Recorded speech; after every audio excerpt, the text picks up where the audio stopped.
करीब 23 साल का एक लड़का होता है जो कि यूपीएससी की तैयारी कर रहा था और यूपीएससी क्लियर करने के बाद वो आईएएस ऑफिसर बनना चाहता था। उसकी कोशिश थी कि वो देश की सेवा करे आईएएस ऑफिसर के रूप में। इसके लिए रोज घर से निकलता है, लाइब्रेरी जाता है, कई घंटे वो कोचिंग में बिताता है और वो घंटों मेहनत करता है। घर आता है तब भी घंटों मेहनत करता है। एक रोज वो अपने घर से निकलता है और घर से निकलने के बाद फिर वापस लौटकर नहीं आता। परिवार वाले अपने बेटे को लेकर बहुत ज्यादा चिंतित हो जाते हैं, परेशान हो जाते हैं। ऐसी कोई जगह नहीं थी जहां उसे तलाश नहीं किया गया, चाहे वो कोचिंग हो, लाइब्रेरी हो, उसके दोस्त हो, रिश्तेदार हो, जहां जहां तक उसके संपर्क थे उन सभी से कोशिश कर रहे थे, बातचीत करने की कोशिश कर रहे थे कि हमारा बेटा तुमने देखा है कि नहीं देखा है। लेकिन उन्हें उनका बेटा मिल नहीं पा रहा था। आखिरकार वो तारीख आती है 19 फरवरी 2026 की रात लगभग 10 बजे के आसपास। एक पुलिस वाले की सूचना मिलती है और पुलिस वाले ने कहा कि आपको बड़े साहब ने बुलाया है। उस लड़के के पिता के पास जब ये सूचना पहुंच जाती है तो पिता अपने परिवार के साथ मौके पर जाते हैं और फिर उस परिवार को एक बड़े साहब के पास लेके जाते हैं। बड़े साहब भी उस परिवार को एक जगह पे लेके जाते हैं। वहां जब जाते हैं तो एक लाश पड़ी हुई थी, रखी हुई थी। उस लाश के कई टुकड़े थे, गर्दन अलग थी, धड़ अलग था, पैर अलग थे और एक हाथ अलग था। आखिरकार उस लाश को जोड़ने की कोशिश की गई थी, ऐसे उसे बनाने की कोशिश की गई थी, पूरा रूप देने की कोशिश की गई थी। तभी परिवार वालों से बड़े दुख भरे क्षणों से ये कहा जाता है कि देखो कहीं तुम्हारा बेटा तो नहीं है। जैसे परिवार के लोगों ने उस लड़के को देखा, देखकर उनकी चीखें निकल जाती हैं, रो रो कर बुरा हाल हो जाता है। इसी बीच में जो उस लड़के का बड़ा भाई है जब मौके पर आता है, जब मौके पर आने के बाद उसने अपने भाई को इस रूप में देखा, रोज उसके साथ खेलता था, हंसता था, बातचीत करता था, उसे मोटिवेट करता था कि तुम आईएएस ऑफिसर बन जाओगे तो क्या क्या करोगे, इस तरह की बातें उसे सिखाई जाती थी। लेकिन जब उसने अपने भाई को इस रूप में देखा तो भाई बड़ा जो था वो बेहोश होकर जमीन पर गिर जाता है। जब उसे होश आता है तब उसे होश आने के बाद पता चलता है कि आखिरकार उसके भाई के साथ हुआ क्या था, क्यों उसके इतने सारे टुकड़े हुए थे, ये सब उसके पीछे की क्या कहानी थी। इस कहानी के माध्यम से जानने और समझने की कोशिश करते हैं। आदाब, नमस्कार, सत श्री अकाल। मैं उस्मान सैफी। दिल्ली हावड़ा रेलवे मार्ग पर एक जगह लगती है चित्त भवन, और जो कि उत्तर प्रदेश के जिला इटावा का एक थाना लगता है इकदिल, वहां पर ये एरिया है। और ये तारीख थी 19 फरवरी 2026 की रात लगभग 10 बजे के आसपास। रेलवे के ही कर्मचारी थे, ये देखने के लिए निकले हुए थे कहीं कोई दिक्कत तो नहीं, कोई गड़बड़ तो नहीं है। इस रेल मार्ग से बड़ी संख्या में 24 घंटे में सैकड़ों की संख्या में, यानी 200 से 250 गाड़ियां गुजर जाती हैं।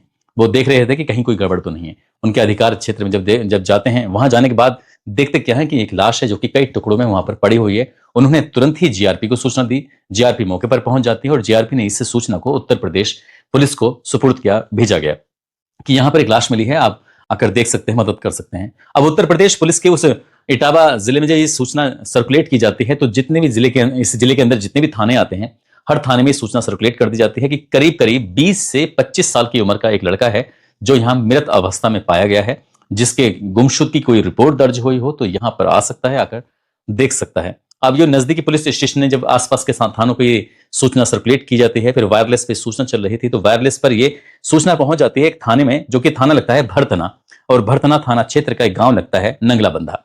अब यहाँ के जो एसएचओ होते हैं वो सीधा ही इस नंगला बंधा में पुलिस वालों को भेजते हैं और जाकर कहते हैं कि इस परिवार का जो लड़का है वो गायब जो हो गया है, एक काम करो उस परिवार को बुलाकर लेके आओ। उन्हें लेके चलते हैं, उन्हें लेके जाते हैं, सीधा उस जगह पहुंचते हैं जहां पर वो लाश रखी हुई थी, यानी कि मोर्चरी के अंदर लाश रखी हुई थी। उसका पोस्टमार्टम होना था और शुरुआत में ऐसा लग रहा था जैसे ये कोई हादसा हो, लेकिन जब घर वाले, परिवार वाले मौके पर पहुंचते हैं, उन्होंने जब गौर से देखना शुरू किया तो ऐसा लग रहा था जैसे उनके लड़के के साथ बहुत ज्यादा यातनाएं दी गई हों, बहुत ज्यादा मारा गया हो, पीटा गया हो और उसके साथ इतनी भयानक रूप में उसकी मौत देने की कोशिश की गई हो। बस उन्होंने किसी पर शक जाहिर किया और शक जाहिर करने के बाद उन्होंने कहा कि हमारे पड़ोस में ही किसी से थोड़ा विवाद चल रहा है, आप एक काम करिए उसमें देख लीजिए। पुलिस ने इस मामले में जांच पड़ताल करना शुरू किया। मरने वाले का नाम होता है मनीष यादव, जिसकी उम्र लगभग 23 साल के आसपास होती है, जिसने बीएससी एग्रीकल्चर और साथ ही बीएड भी किया था और फिलहाल वो यूपीएससी की तैयारी में जुटा हुआ था। वो चाहता था कि आईएएस ऑफिसर बनकर देश की सेवा करे। इसके लिए वो रोज सुबह अपने घर से निकलता है लगभग 7:30 बजे के आसपास और देर शाम तक वापस आ जाता है। लेकिन 18 फरवरी 2026 की सुबह लगभग 7:30 बजे के आसपास वो घर से निकलता जरूर है लेकिन वापस लौटकर नहीं आता। और परिवार वाले इसी बात को लेकर परेशान थे, बहुत ज्यादा दुखी थे कि आखिरकार उनका बेटा कहाँ है। जितने लोग भी उसके संपर्क में थे, जितने भी दोस्त उसके संपर्क में थे, जहां जहां वो आता था, चाहे लाइब्रेरी हो, कोचिंग सेंटर हो, सभी से परिवार वालों ने पूछताछ करने की कोशिश की। जब वहां से कोई सफलता नहीं मिलती है तो परिवार के लोग 18 फरवरी 2026 की रात लगभग 8:06 पर थाने पहुंच जाते हैं भरतना। और वहां जाने के बाद कहते हैं कि साहब हमारा बेटा गायब हो गया है, लापता हो गया है, सुबह से उसका पता ही नहीं चल रहा है, उसका नंबर भी बंद आ रहा है, आप उसे ढूंढने में हमारी मदद कर दीजिए।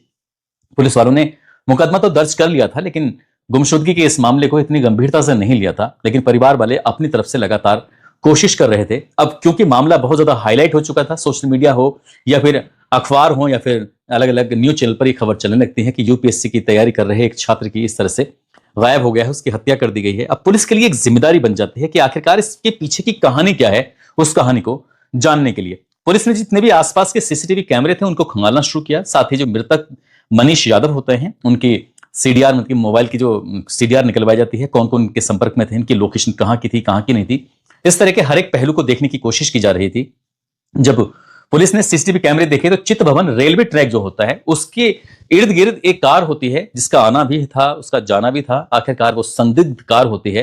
पुलिस ने उस कार को ही थोड़ा ट्रैक करना शुरू किया और ट्रैक करने के बाद उसके जो नंबर थे, रजिस्ट्रेशन नंबर, उस रजिस्ट्रेशन नंबर के आधार पर ये पता करने की कोशिश की कि ये गाड़ी है किसकी।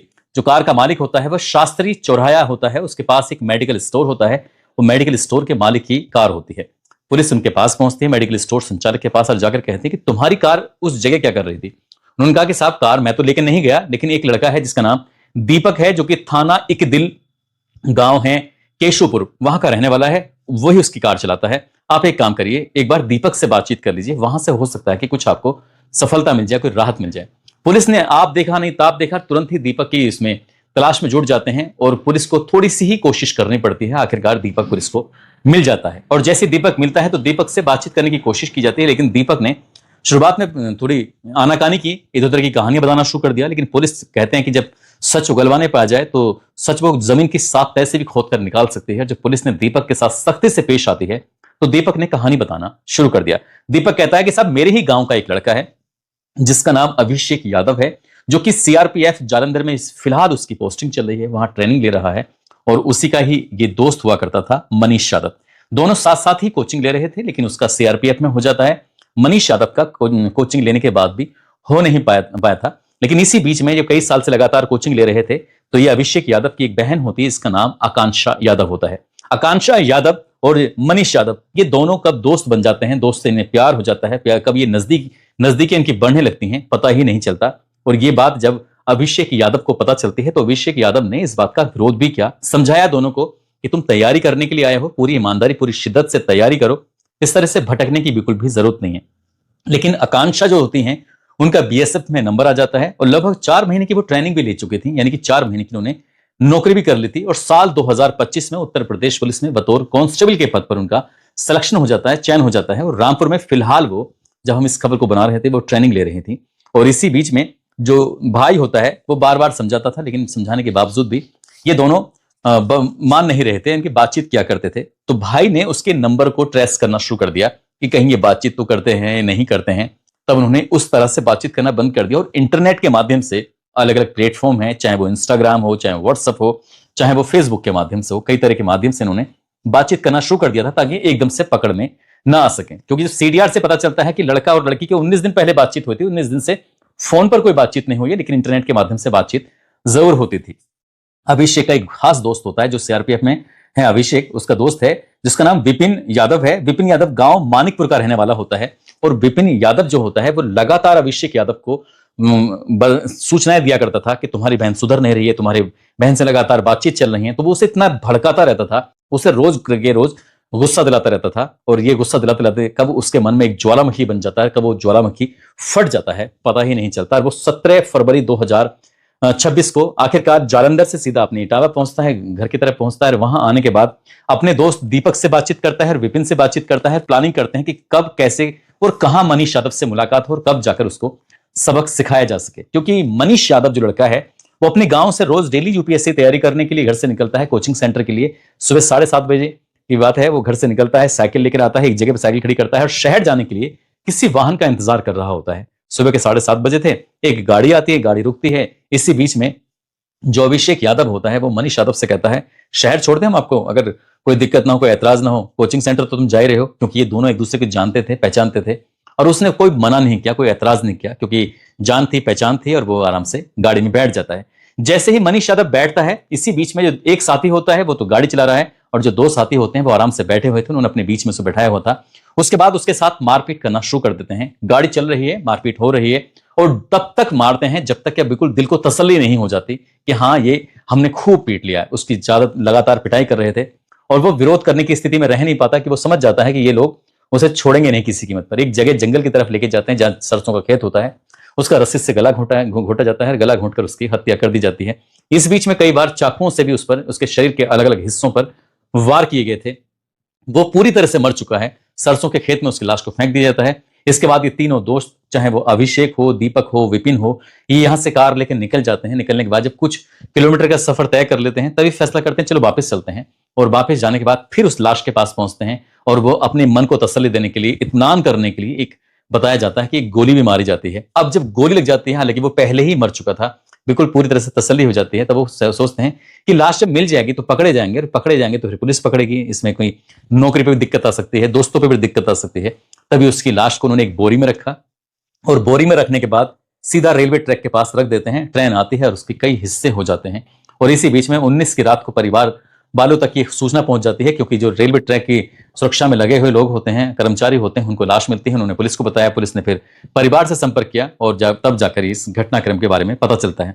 पुलिस ने आखिरकार इस मामले में जो एफआईआर दर्ज करती है परिवार वालों की तहरीर के आधार पर, तो इसमें सीआरपीएफ का जो जवान है अभिषेक यादव, उसके खिलाफ मुकदमा होता है। जो उसकी बहन है यूपी पुलिस में कांस्टेबल के तौर पर, जो फिलहाल ट्रेनिंग ले रही है रामपुर जिले के अंदर, उसके खिलाफ, आकांक्षा यादव के खिलाफ भी एफआईआर दर्ज कर ली जाती है। दोस्त विपिन यादव के खिलाफ भी कर ली जाती है। जो गाड़ी चलाया करता है जिसका नाम है दीपक, उसके खिलाफ भी 4 लोगों के खिलाफ एफआईआर दर्ज कर ली जाती है। पुलिस ने इस मामले में जो सीआरपीएफ के लिए भी एक पत्र लिखा, साथ ही उत्तर प्रदेश पुलिस के लिए भी पत्र लिखा, और पत्र लिखने के बाद जो पूरा घटनाक्रम है उस घटनाक्रम के बारे में बताया कि इनकी वजह से कैसे एक लड़के की जिंदगी खत्म हो गई है, कैसे इन्होंने उसकी हत्या की है। ये लड़की जानती थी, लेकिन पुलिस से इसने कोई संपर्क नहीं किया, इसने बताने की कोशिश नहीं की। अगर ये काश ये बता देते कि उसके भाई ने उस तरह से उसके साथ घटना को अंजाम दे दिया है, हो सकता है कि ये बच जाए, लेकिन हो सकता है भविष्य में वो नौकरी से बर्खास्त कर दी जाए। फिलहाल पुलिस ने गिरफ्तार करने के बाद जेल तो भेजेगी और इस मामले में चार्जशीट लगाएगी, चार्जशीट अदालत जाएगी, और तब तक हो सकता है कि सीआरपीएफ के जवान की नौकरी हाथ से निकल जाए और पुलिस कांस्टेबल जो लड़की है जिसने दिन रात मेहनत करने के बाद ये नौकरी हासिल की थी, वो नौकरी भी उनके हाथ से निकल जाए। और जो एक लड़का यूपीएससी की तैयारी कर रहा था, उसने कसम खाई थी कि इनसे बढ़िया नौकरी वो हासिल करेगा, इसी के लिए वो दिन रात तैयारी कर रहा था, मेहनत कर रहा था, और इस वजह से उसकी मौत हो जाती है। और इसमें कई जिंदगियां पूरी तरह से बर्बाद हो जाती हैं। एक तरफ एक परिवार ने अपना बेटा खो दिया और दूसरी तरफ दूसरे परिवारों ने वो कामयाब लड़के जो थे, एक सीआरपीएफ में और दूसरा यूपी पुलिस में कामयाब होने के बावजूद भी उन्होंने अपने भी बच्चे कहीं ना कहीं खो ही दिए हैं। फिलहाल पुलिस इस हर एक पहलू की जांच पड़ताल कर रही है और जांच पड़ताल करने के बाद इसका पूरी तरह से कोर्ट के सामने रख देगी। जब आप सोच सकते हैं दोस्तों, हालांकि इस घटनाक्रम को सुनाने का उद्देश्य किसी को परेशान करना नहीं है, किसी का दिल दुखाना नहीं है, बल्कि आपको जागरूक करना है, कुछ सचेत करना है।